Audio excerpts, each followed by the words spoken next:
కేరళను Nipah virus కలవరపెడుతుంది.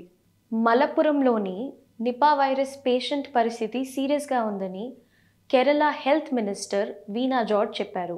Patient contact లిస్ట్‌లో మరో 11 మందికి వైద్య పరీక్షలు చేయగా నెగెటివ్ వచ్చాయి. ఇప్పుడు కాంటాక్ట్ లిస్ట్‌లో మరో 18 మందిని యాడ్ చేయడంతో ఈ లిస్ట్ 112కి చేరింది. వీరిలో ఇప్పటివరకు ఒకరికి నిపా వైరస్ పాజిటివ్‌గా వచ్చింది.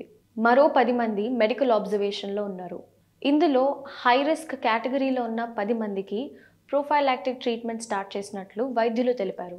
దాంతో పాటుగా రిస్క్ తక్కువగా ఉన్న వారికి ప్రివెంటివ్ మెజర్స్ తీసుకుంటున్నట్లు చెప్పారు. ఇందులో భాగంగా ట్రైన్డ్ హెల్త్ వర్కర్స్ ఆదివారం 2087 ఇళ్లను సందర్శిస్తారు. ఇప్పటి వరకు హెల్త్ వర్కర్స్ 3868 ఇళ్లను చెక్ చేశారు. దీంతో 87% హౌస్ విజిట్స్ పూర్తయ్యాయి. దీంతో పాటుగా పశువుల మరణాల విషయంపై కూడా ఫోకస్ పెట్టాలని మంత్రి అధికారులను ఆదేశించారు. వరల్డ్ హెల్త్ ఆర్గనైజేషన్ ప్రకారం నిపా వైరస్ అనేది ఒక జూనోటిక్ వైరస్. అంటే పశువుల నుంచి మనిషికి సోకుతుంది. అదేవిధంగా చెడిపోయిన లేదా కల్తీ ఫుడ్ నుంచి మనిషి నుంచి మనిషికి కూడా సోకుతుంది.